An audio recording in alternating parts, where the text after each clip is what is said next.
नमस्कार दोस्तों, जय माता दी। स्वागत है आपका मेरे चैनल में। दोस्तों 2-3 दिन से मौसम इतना ख़राब हो रहा है ना, ठंड इतनी ज़्यादा बढ़ गई है। इंसान तो क्या, पेड़ पौधों की भी हालत बहुत ख़राब हो गई है। देखिए, कोहरे से सारे काले काले हो गए हैं पत्ते इनके। ज़मीन में लगे पौधों की अपेक्षा जो गमले में लगे पौधे होते हैं ना, वो बहुत जल्दी ख़राब हो जाते हैं कोहरे से। आज माली भैया इनमें खाद डालेंगे। गुड़ाई तो नहीं कर रहे हैं अभी, 2-3 दिन में करेंगे। देखिए कैसा कोहरा हो रहा है। और ये ना राई बोई थी मैंने। हम ये प्लॉट में घास फूस उगी हुई थी, तो जेसीबी चलवाई और उसके बाद मैंने राई को ढका भी नहीं था मिट्टी से, ऊपर से खाली फेंक दिया था। फिर भी इतनी अच्छी राई हुई है। थोड़ा अगर मैंने इसको ना दूर दूर तक डाला होता तो और अच्छी होती शायद। अब मैं हल्दी खोदने के लिए जा रही हूँ, खुदवा रही हूँ माली भैया से। तो देखिए, मैंने कुछ हल्दी के पौधे ना अपने घर के सामने पार्क में लगवाए थे। तो आप देखिए ये सूख कर कैसे हो गए। हल्दी के पौधे बहुत ही सुंदर लगते हैं घर के आगे या फिर गमले में लगाने में। एक फूल भी आता है, उसे केलाड़ी कहते हैं। वैसे तो पता नहीं उसका नाम कुछ और होगा, पर वो भी हल्दी जैसा होता है। तो उसे लगाने की जगह अगर हल्दी लगा ली जाए तो ये तो बेनिफिशियल है स्वास्थ्य के लिए भी। देखिए, मैंने 2 गांठें लगाई थी हल्दी की, और उसमें से ना पिछले साल मैं खोद नहीं पाई थी इसको।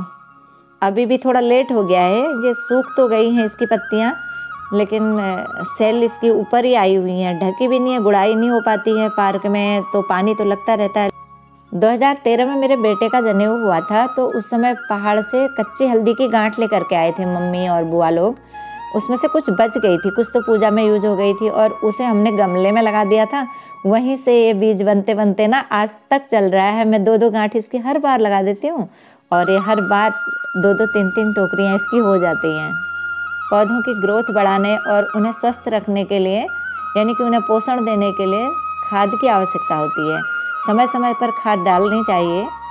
आज हमने ये खाद के पैकेट मंगाए हुए हैं, नीम की खाद है। इसे आसानी से वैसे घर पर भी तैयार किया जा सकता है, नीम की पत्तियों से यह बनती है।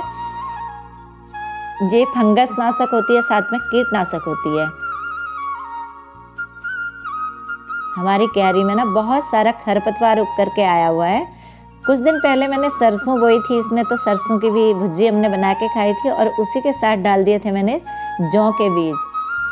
उत्तराखंड में बसंत पंचमी के दिन जौ के पत्तों से पूजा की जाती है, तो मैंने उन्हें अभी रखा हुआ है। जब बसंत पंचमी के दिन पूजा कर लेंगे तो उसके बाद ये क्यारी साफ़ करवाऊँगी मैं माली भैया से। ये हल्दी मैंने 2 साल पहले भी यहीं पर लगाई थी, और खोद के फिर से 2 गांठें इसमें लगा दी थी, और पिछले साल नहीं खोद पाई। अब इस बार निकाली हैं तो काफ़ी अच्छी हुई है। प्लॉट में मैंने राई के बीज इकट्ठे डाल दिए थे, उसमें से कुछ पौधे ला करके मैंने इन गमलों में भी लगाए हैं, ताकि इन्हें स्पेस मिलेगी ना, वहाँ की राई खत्म होने तक फिर इधर भी हो जाएगी हमारी राई। हल्दी हमारे स्वास्थ्य के लिए बहुत ही फायदेमंद होती है। कहते हैं दूध में हल्दी डालकर पीने से सारे कैल्शियम शरीर को मिलते हैं, और एंटीऑक्सीडेंट होने से सारी बीमारियों को भी ठीक करने में सहायक होते हैं। इसके बाद दूध में कुछ भी मिलाने की ज़रूरत नहीं पड़ती है। हमारे ऋषि मुनि जो थे ना पहले, तो उनके अनुसार तो हल्दी का नियमित सेवन करना चाहिए। वैसे तो पूरे भारतवर्ष में मोस्टली हल्दी डाल करके ही सब्जियां बनाई जाती हैं। इसके पीछे भी हमारे ऋषि मुनियों का ही लॉजिक है। उन्होंने हमारे खाने में नियमित रूप से डालने का जो नियम बना दिया ना, उसके पीछे कई कारण हैं। क्योंकि हल्दी जो है रोग प्रतिरोधक क्षमता को ठीक करती है। इसमें करक्यूमिन नामक एंटीऑक्सीडेंट पाया जाता है, जो कैंसर जैसी भयानक बीमारी को भी ठीक कर सकता है। सर्दी, खांसी, जुकाम, कफ में कच्ची हल्दी भूनकर खाने से ना बहुत फायदेमंद होता है। ये तो मैंने भी आजमाया हुआ है। शरीर के किसी भी भाग में एलर्जी, खुजली हो तो उसमें भी यह बहुत फायदेमंद होता है। चोट लग जाने पर या कट जाने पर इन्फेक्शन से बचाने के लिए इसका उपयोग किया जाता है। कहा जाता है किसी भी प्रकार की स्किन प्रॉब्लम में 1 ग्राम हल्दी सुबह शाम खाली पेट खाने से ना वो सारी समस्या दूर हो जाती है। कहा जाता है हल्दी, मेथी, सौंठ को बराबर मात्रा में लेकर चूर्ण बनाकर सुबह शाम एक एक चम्मच लेने से अर्थराइटिस की प्रॉब्लम जड़ से खत्म हो जाती है। दोस्तों, हल्दी तो स्वास्थ्यवर्धक गुणों की खान है। हल्दी में सेंधा नमक, सरसों का तेल मिलाकर मसूड़ों में मलने से मसूड़ों का दर्द और दांतों का दर्द ठीक होता है और मुंह से आने वाली दुर्गंध से भी निजात मिलती है। जिन लोगों को श्वास की प्रॉब्लम है तो कहा जाता है कि हल्दी को भूनकर शहद में डालकर चाटने से बहुत फ़ायदा होता है। यहाँ तक कि कच्ची हल्दी डायबिटीज़ और पेट तथा कैंसर जैसी भयानक बीमारियों से बचाती हैं। छोटे बच्चों को भी दूध में डालकर हल्दी दी जाती है। तो दोस्तों, हमें भी अपने गमले में या छोटी सी क्यारी में 2-4 पौधे हल्दी के अवश्य लगाने चाहिए। वैसे तो मार्केट में हल्दी अवेलेबल रहती है, लेकिन कभी कभी ऐसा भी होता है कि हमें ज़रूरत है और वो चीज़ मार्केट में जल्दी नहीं मिल पाई या हम जा नहीं सकते। अगर हम इस प्रकार के ज़रूरतमंद पौधों को अपने गमले में या क्यारी में लगाए रहेंगे तो एक तो हमारे घर की शोभा बढ़ेगी और दूसरा हमें जब ज़रूरत होगी तो हमें इजीली वो चीज़ मिल जाएगी। छत में हल्की हल्की धूप हो रही है तो मेरी बेटी साक्षी और मैं चले गए हैं हल्दी को लेकर के ऊपर। मैंने हल्दी को पानी से धो करके साफ़ कर लिया है। अब इसमें से इनकी जड़ों को अलग अलग करूँगी। कुछ जड़ों की मैं रोली बनाऊँगी, यानी कि जिसे उत्तराखंड में पिठियाँ बोला जाता है। पिठियाँ सेल से नहीं, गांठों से बनाया जाता है। वैसे तो कहते हैं कि पुरानी वाली जो गांठें हैं ना तो वो सही हैं, तो उसका पिठियाँ ज़्यादा अच्छा बनता है। लेकिन मेरी 2 साल पुरानी गांठें हैं तो वो कुछ काली काली हो रही हैं, उनमें कील से निकल आई हैं, अंकुरित से हो रहे हैं, तो उनको ही लगा दूंगी मैं। लेकिन नई वाली गांठों से ही पिठियाँ बनाऊंगी, अब जैसा भी बनेगा। दोस्तों, आप भी अपने गमले में या घर के आगे क्यारी में इस पौधे को ज़रूर लगाइएगा। एक तो यह हल्दी का पौधा शुभ माना जाता है घर के आगे, और दूसरा इसमें कोई मेहनत भी नहीं लगती। कच्ची हल्दी की गांठ हो, सेल भी अगर आपके पास पड़ा है कच्चा तो उसी को भी आप लगा देंगे तो वह अपने आप ही उसमें अंकुर फूट आता है, ऊपर को लग जाता है। वो बस 1 साल में ये इस जड़ में फिर से ये एक कील सी निकल रही है, मतलब इसी से अंकुरित होगा। ऊपर को सफ़ेद सफ़ेद सा दिख रहा है ना, तो इसे ऐसे ही लगा देंगे और अगली बार फिर हल्दी हो जाएगी। बाजार में तो सारी चीज़ें मिलती हैं, लेकिन जो अपने हाथ से लगाई हुई चीज़ होती है ना, उसकी खुशी कुछ और ही होती है। वो भी जब हमने क्यारी और गमले में लगाया हो।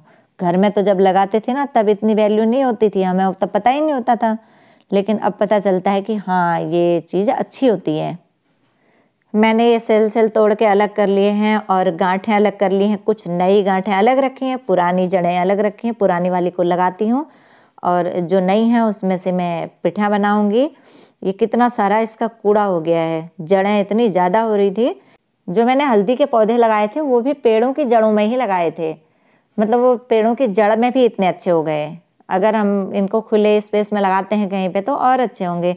ये जो हल्दी है ना, बड़ी बड़ी गांठें, इनसे बनेगा पिठियाँ।